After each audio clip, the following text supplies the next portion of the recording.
My name is Stephanie, and it's time for Steph-ism number 3. When my husband and I got married, to say that it was a very, very, very simple affair would still be an overstatement. I have never been into pomp and circumstance. I have never been frou-frou. I've never been frilly. I never wanted the white gown. I never wanted the big wedding, all the people. I never wanted any of that. I know most women, when they're young girls, they dream of what their wedding will be. Well, I never had those dreams. So it was nothing that I really wanted. So when we were planning to get married and decided to get married, we were planning the big wedding. But what we realized is that it wasn't really what we wanted. We didn't want the pomp. We didn't want the circumstance. We didn't want the walking down the aisle. We didn't want this, that. We just didn't want it. And I knew that I didn't want it. And I really didn't know that my husband didn't want it either until we talked one day. And I remember after all of the running and the doing this and the getting on the phone and the calling this one and the calling that one and let's see about this and that, I just got tired. And I sat down one day and I told my husband, I said, why don't we just get married? Why do we have to do all of this? Why can't we just get married? And he told me, he said, look, that's fine by me because I don't want all of this either. So when we realized that the better thing to do was to please each other rather than to please family and people, we decided, okay, that's what we're going to do. We're just going to get married. So my husband said, just go ahead and do it. Do whatever needs to be done.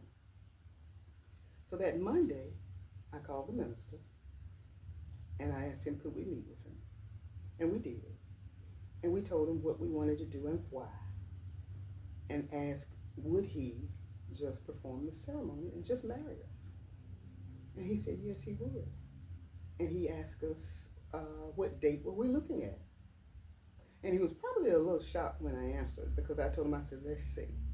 I said, it'll probably take a day or two for us to get into a doctor's office because back then you had to have a physical before you could get married.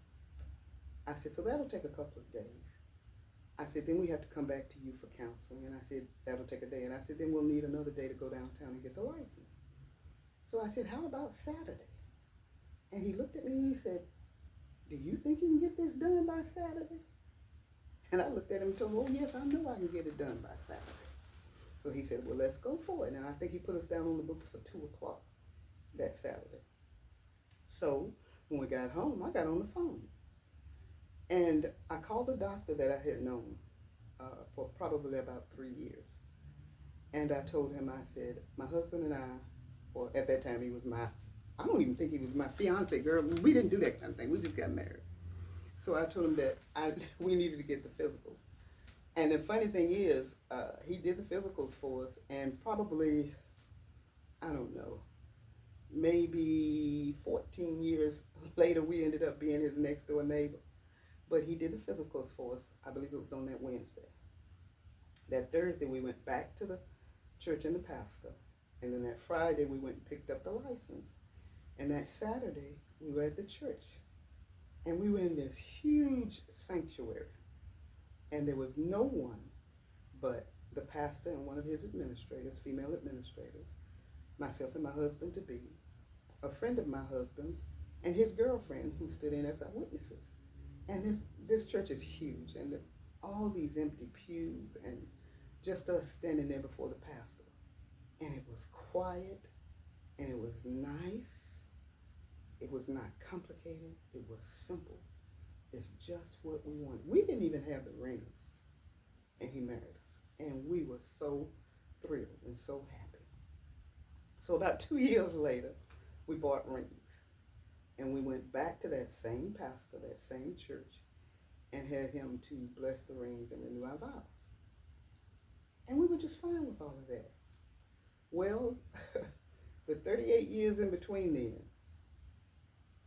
My husband and I lost more wedding rings and more wedding bands than we even care to admit because no one would even believe it. Now, we didn't hawk them. We've hawked a few rings in our days, but we flat out lost these rings.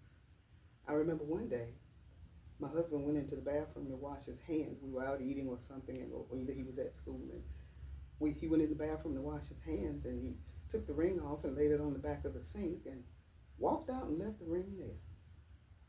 And then there was another time when he came home and he said, Steph, I don't know where my ring is. I said, well, what were you doing today? And he said, well, I was playing basketball and I was doing this and I was doing that. I said, well, it's on the court or in the field or it's somewhere. And then there was a time when I lost. I didn't lose it. I knocked the diamonds out. We were at a Carolina basketball game. We were high up in the nosebleed sections. And we were both excited. And I was jumping up and down and screaming and yelling, and my hand kept hitting the back of the seat in front of me, and I didn't think anything about it. And we had a good time. And then, as we were sitting down, I don't know if it was halftime or what, I looked down and I noticed, oh my goodness, I knocked the diamond out this ring. And I was a little bit upset. I mean, I was upset because it cost money, but I wasn't overly upset.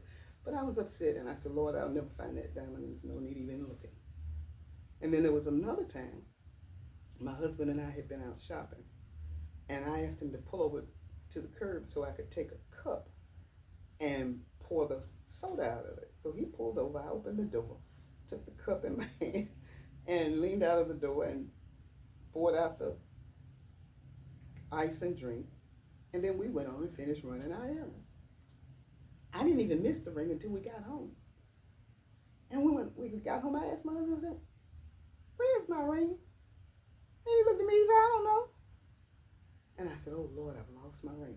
He said, well, just backtrack. Think of the places we've gone. What did we do? Just backtrack.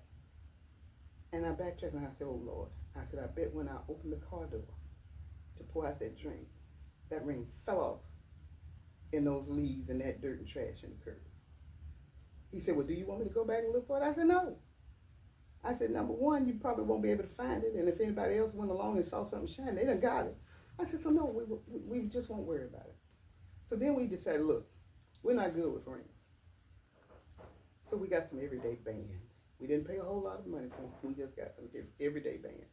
We figured like, okay, if we lose these, no big deal. There's not a lot of money that's gone down the drain. Well, on our 40th anniversary, we decided, okay, let's invest in some rings. We've grown, we've matured, we can keep up with these things. Let's just invest in some rings. So when we brought them back home, I was putting them away. And I thought to myself, I said, Lord, we don't need to lose another set of rings. So I looked at my husband and I said, you know, we don't have a good track record with rings. I said, what if we just put these rings away and wear them when we have to, need to, or just want to show off? And just wear our everyday band. And he looked at me and said, that's fine with me. And that's exactly what we did. We put them away. We pull them out when we need to wear them, or when we want to wear them, or whatever the case may be. A lot of people might look at that and say, well, gosh, that's strange. That's odd. I want my ring on. I want the best. I want that big diamond. That's just not us. We learned a long time ago, it's not the ring around the finger that matters. It's the ring around the heart.